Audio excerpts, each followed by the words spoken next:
I don't know, you guys. Do I really need to talk about this second presidential debate today?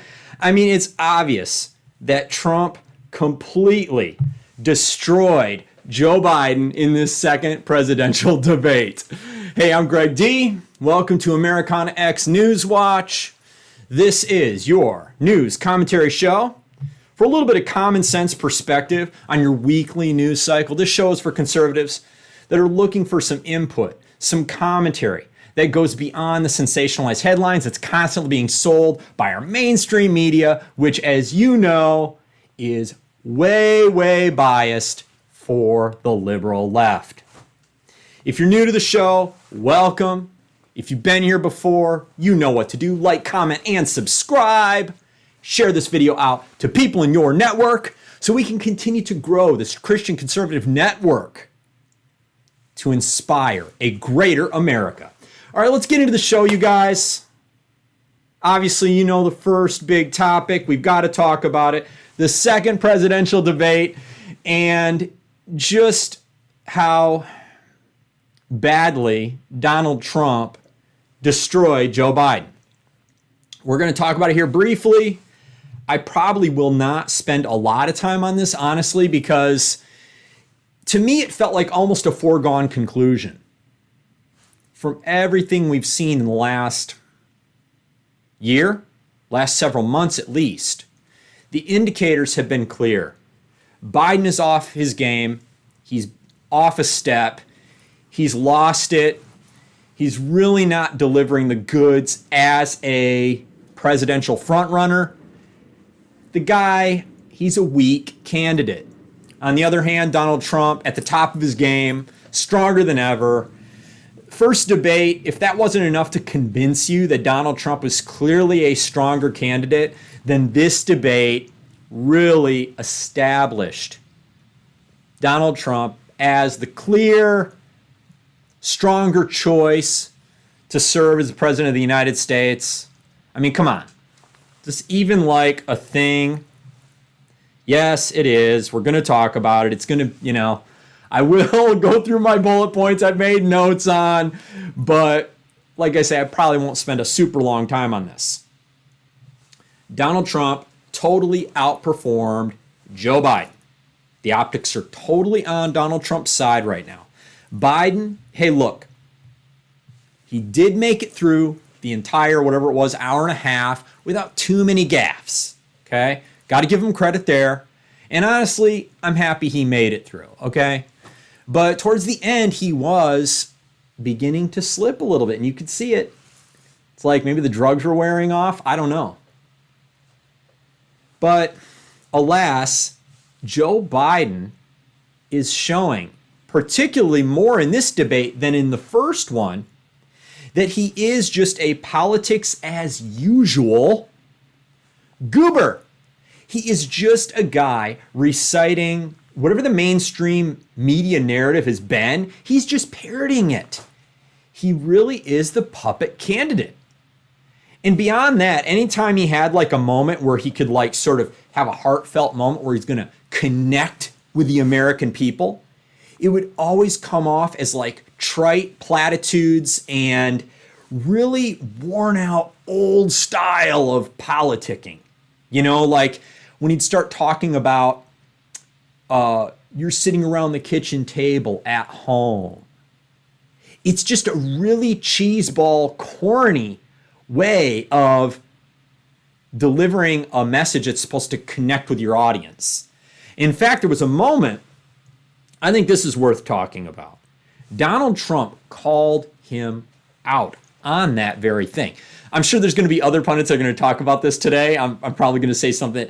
I haven't even watched anybody else's coverage of this yet. I probably will later today. I'll be like, oh yeah, they're saying the same thing I said on my show. Anyways, there's one moment. I think this is a very telling moment.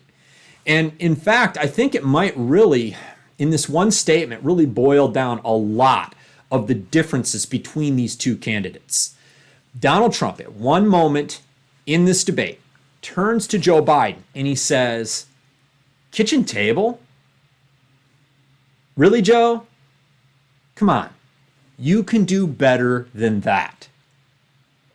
Now, the reason why I think that is such an important moment, why I think that one line really draws the distinction between these two candidates, is because it really shows the extremes, okay? Joe Biden is the candidate that is a pure politician, a career politician, a guy that talks more than he acts. Donald Trump, a guy that's an outsider, that was never truly a politician, but truly cared about the country and cared about people. And so when Donald Trump ran, it was more from the heart. So when Donald Trump is going at people, even when he's going at people, you can tell he's doing it from the heart. Even if he's abrasive, you can tell he's doing what he's doing. He's speaking the way he's speaking from the heart.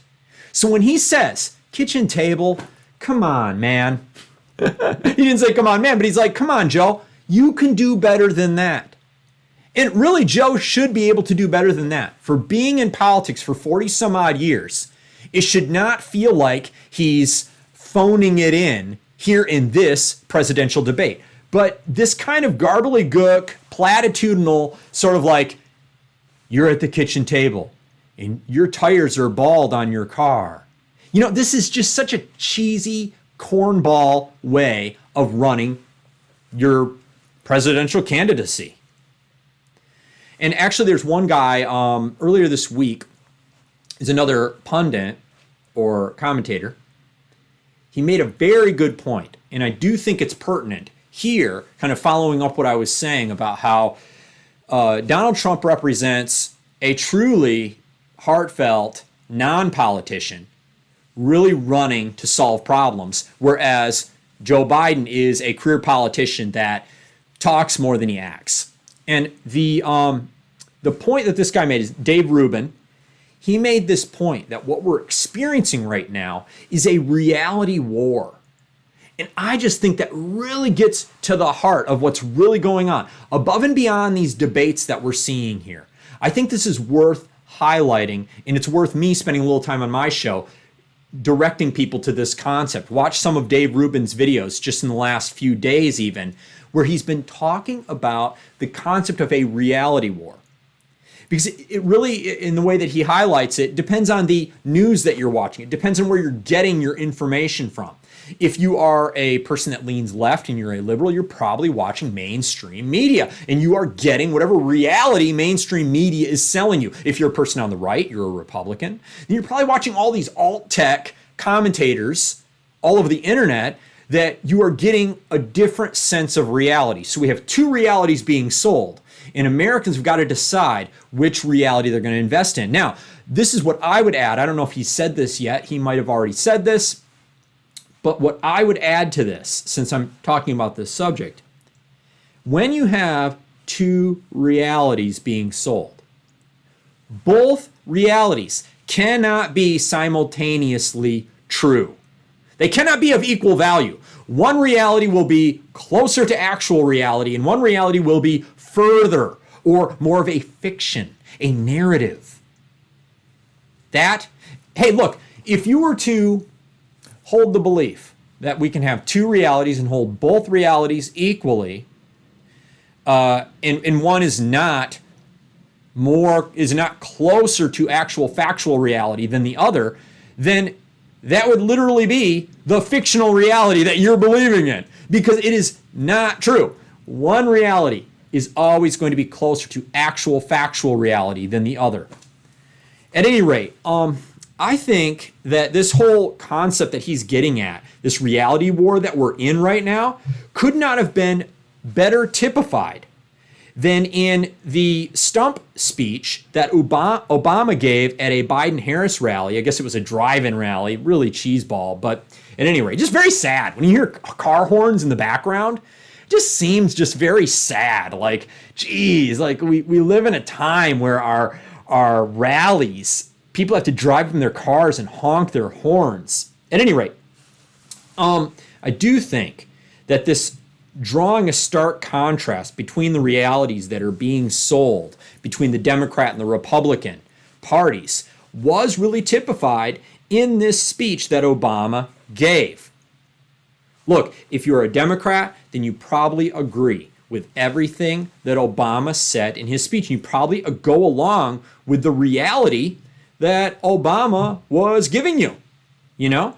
And if you were a Republican watching Obama's speech, then you probably tuned in really quickly and identified the exaggerations, the distortions, and the lies that filled his speech.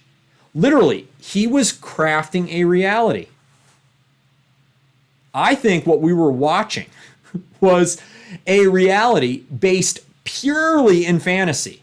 In fact, I think I've said this before. The Democrat Party is the party of fantasy. They create these storylines, create these narratives, and they just keep repeating them. All the mainstream media outlets repeat it, all their politicians repeat it, and they just keep it on loop. And they hope that they can sell their reality to people. Maybe if they repeat it enough, maybe if they're impassioned enough. You know, we see more and more of these people coming out on social media, like these young women particularly, poor ladies, screaming into their phone at how bad Republicans are and how they need to get their act together. I'm sure you've seen these. It's crazy, but these people honestly think if they scream loud enough, if they invest with their whole heart and their soul, and then they scream at you, then you are going to believe in the fantasy that they are pushing. But it doesn't matter how loud they scream. If their reality is wrong, if they are based in fantasy, they're not going to win. Maybe somebody should tell some of these people on social media. Maybe I'm sure they've gotten comments, right? At any rate, moving on. Look, I want to shift gears here just for a moment because this is pertinent to this cycle that we're in right now, this news cycle. As you guys have heard a lot about these mail-in ballots that are happening in many states across the United States for this election cycle, I want to just give you maybe a little anecdotal story here today on my experience being here in California and what I'm seeing on the ground. Okay, so, you know, this is a bit of a personal experience, but it does apply to this election cycle. So I received my mail-in ballot from the state of California. There it is right there. My mail-in ballot, right? But I also received a second mail-in ballot. Why would I receive two mail-in ballots, you ask, when I'm the only person that lives here in my apartment? It's because the second mail-in ballot I received was for someone that lived here a year, 2 years, 3 years, 5 years before I did. He just didn't go through the proper channels of changing his voter registration to move with him to what? Maybe he moved out of state, maybe he moved out of the country, I don't know. But for the sake of the point that I'm making here, let's just say hypothetically, this fellow moved out of state. Now he lives in another state here in the United States, but I'm getting his mail-in ballot in his name. So how do these things work? If you don't actually know, if you haven't seen how these things work, if you don't live in one of these states where they're doing this, they give you an envelope, and the envelope has a barcode on it that you send your ballot back with. Seems pretty legit, right? Oh, okay, yeah, I'm down with that. And then what else do you do here? You send in with your filled out ballot. There's a big old ballot in here. This big old ballot. It comes with your sticker too. I voted. It's all there. Here's your whole ballot, blah, blah, blah, right? And then here on this sheet, there's a little thing right here in the back of this sheet outlined in a red rectangle. I don't know if you can see that. I'll just tell you. Basically, it's an area where you sign your name. Okay? And if your signature matches the signature they have on file, and you send it in this envelope with a barcode, they're going to register your vote through the mail. So this is where I'm going with all this, and this is the point that I want to make here. How difficult would it be for me to take this second ballot, send in mine, take this other second ballot that I received in this other guy's name, fill it out the way I want this guy to vote, sign his signature, try to get it close to what I think his signature might look like. and then put it in the envelope with his barcode on it, send it in. Now I have registered his vote the way that I want the vote to go. Follow with me on this whole point here. This guy, in the new state he lives in on election day, goes into the balloting location, tries to cast his ballot at that election location. But they say, oh, sorry, you already voted. He goes, no, I didn't. I haven't voted yet. They're like, yeah, you voted in California. He's like, huh? Because I already sent in his ballot. He can't vote in the other state now. However, he wanted to vote, like when he was going to vote his conscience, I took that away from him. Because of if I were that unscrupulous, I could do that. Now, I'm not going to do that. I'm actually going to cut up this guy's ballot here. You can see I never opened it. And now I'm just cutting it just like this. So I'm destroying that ballot, so I'm not going to do something like that. But I'm making a point here, guys. The point is this. This whole mail-in ballot thing is a mess. This is just one microcosm of the problem here. I live in an apartment in Los Angeles. People move in and out of these apartments all the time. And how easy is it for someone to leave their registration back in LA and forget to change it or whatever, and then somebody else gets that ballot and they can easily fill it in, easily forge a signature, easily send it in if they're an unscrupulous person. This is just one state, one city, one state. This is probably happening all over the United States right now. What a complete mess, right? This should never be allowed to happen in another election cycle again. People should be forced to go into their balloting location or go through that kind of long, drawn-out process of doing the absentee ballots where you got to like show up with your driver's license and that whole thing, right? That locks it down. We should make it difficult to vote. I say people should have to like jump through a hoop and run through a tunnel and you know, cross a high wire. They need to be able to jump through a flaming hoop. They should have to go through some steps to be able to vote because it should be difficult to cast your vote. Not be able to just mail it in all willy-nilly. But of course, the mainstream media, our entertainment media complex, our education system, they have all been living in an alternate fantasy reality for so long now, for so many decades. They literally can't see the forest for the tree. In fact, all these people are totally in the can for Joe Biden, even though he is the weakest candidate ever, Republican or Democrat. He is a freaking weak candidate, but they're all in the can for him. They're all pushing him. And they're all trying to tip the scale for Joe Biden in 2020. But you know what's amazing? This moves me on to the last point of this video. This is what is truly amazing. Even with all of the scale tipping that mainstream media and education system and all of our entertainers are trying to do to help Joe Biden win, and the post office and the whole thing, the whole mail-in ballot thing. Even after all of that, Joe Biden is still losing. How amazing is this? I mean, it really shows you just how strong of a reality, just how strong of a candidate the Republicans have. But I think it's more than just having a strong candidate. I actually do tie it to that concept of being closer to actual reality, being closer to factual reality. This debate that we just saw, it's not really going to change anything.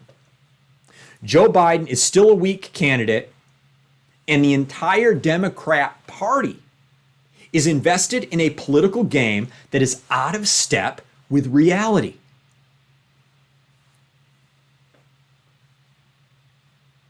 but it's not just that it's out of step with reality. The Democrat Party is still trying to play a game of politics that is from a different era, a pre-2016 era style of politics. And they have not caught up to how things have changed since 2016. Part of it has to do with pride and hubris and ego. Of course, that's all part of it. But I think there's something else that we need to talk about here. They are simply practicing a paradigm of politics that worked better before social media came in and changed the media game. Think about that for a second. You know, so much of mainstream media, which is 90% liberal, is losing its grip because so many people get their news now through social media. Of course, back when there was just the sort of large media complex that was top-down authoritarian rule, that was easily controlled by cable television. We didn't have the internet yet. You know, back in the bad old days, it was easier to spin a political narrative that you could distort reality, and as a result, you could control the common public opinion. And the liberals, hey, they were winning back then. 30, 40 years ago, when they won the culture war during that time, they were dancing in the streets because they really felt almost a feeling of comfort that they were generally in control of the narrative. I guess what I'm getting at is this. The time of running purely on identity politics and cheesy political platitudes is over. It ended about 3-4 years ago, and the Democrats need to catch up. They're just playing a game that is very weak in 2020. I really don't think they know how weak their game is that they're playing right now. When I was writing this episode, I was thinking of a scene from the end of the movie Moneyball. I don't know why I keep going back to Moneyball so much lately. I feel like it's a very pertinent example. It's a very relevant example for this election cycle that we're in right now. Maybe that's why I keep going back to it. Anyways, in one of the end scenes of the movie Moneyball, Billy Beane, played by Brad Pitt, flies out to meet with the owner of the Red Sox, the Boston Red Sox. At the time, the real guy's name was John Henry. He's played by Arliss Howard. This meeting was happening because Billy Beane, the season before, with a small market team and a low budget, had used Moneyball statistical analysis to build a winning team. They won like 21 games in a row in one season. It was like this major, groundbreaking, earth-shattering way of running a baseball team. And it really changed the way that GMs general manage their teams pretty much for the rest of time. At any rate, John Henry realized that he was kind of behind the game on this, behind the times. He wanted Billy Beane to come out and manage his team. So what I did was I transcribed the conversation between them right here, kind of a little bit of a dialogue. Really, it's just a moment of what John Henry's character said to Billy Beane in the movie. But what I want you to think about while I'm reading this little excerpt from this scene, I want you to think about the baseball establishment complex that John Henry is referencing here as correlating to the Democrat Party of today. And then I want you to think about Billy Beane's character sort of representing Donald Trump, okay? All right, so I'm just going to show you a graphic real quick here. This is the scene right there where John Henry, this guy, you know, they did a pretty good job casting this guy. He looks pretty close to John Henry. Arliss Howard. At any rate, okay, so I'm going to read this quote to you here. This is him kind of comforting Billy Beane's character in this moment. I know you're taking it in the teeth out there, but the first guy through the wall, he always gets bloody. Always. It's not just a threat to their way of doing business. In their minds, it's threatening the game. It's talking about baseball establishment, kind of big baseball. But really, what it's threatening is their livelihoods. It's threatening their jobs.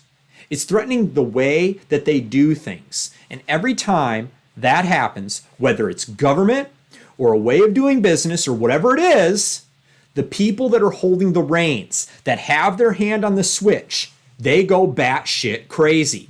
I mean, anybody that is not tearing down their team right now and rebuilding it using your model, they're dinosaurs. They'll be sitting on their ass on their sofa in October watching the Boston Red Sox win the World Series. You see, Donald Trump, when he won in 2016, he broke the system for how a candidate identifies opportunities to connect with the people they represent and thereby change the way that a candidate becomes president, probably for the rest of time. He did it by moneyballing the way that a candidate becomes president. And the Democrats have still not caught up to what he did. The only way that the Democrats will be able to pose a threat in 2024 will be if they can humble themselves and completely tear down their party and rebuild it from the ground up. They've been playing politics as usual, good body nonsense politics, for too many years. They were so invested in it all the way up to 2020 because they did not humble themselves and they did not learn their lessons from 2016 that they delivered another crappy candidate. This guy could not be more out of step with the time. He could not be more of a douchey candidate. But the Democrats don't even see it right now. Maybe they have to win, they have to lose another election. Maybe they have to lose another 2 elections. I don't know. Maybe they have to lose 30 years of elections before they humble themselves and realize they need to learn some real lessons here. Can they do it? Can they get out of their own way? Can they pull their head out of the sand like an ostrich? I mean, this election's already lost. Can they do it by 2024? Or will they be one of the losing teams sitting on the sofa for another election cycle when they get decimated by the Republican Party candidate again? We're going to find out. I guess time will tell. I don't know. Tell me what you guys think. Do you have any comments on this? Do you think that the allegory or the metaphor that I'm drawing here, where I'm making a connection between what Billy Beane did with the Oakland A's and the movie Moneyball, is correlated to what we're seeing with Donald Trump in the way that a candidate becomes president in today's world? You let me know. Tell me what you think. This has been another episode of Americana X Newswatch. I've been Greg D, coming to you live from Los Angeles, California.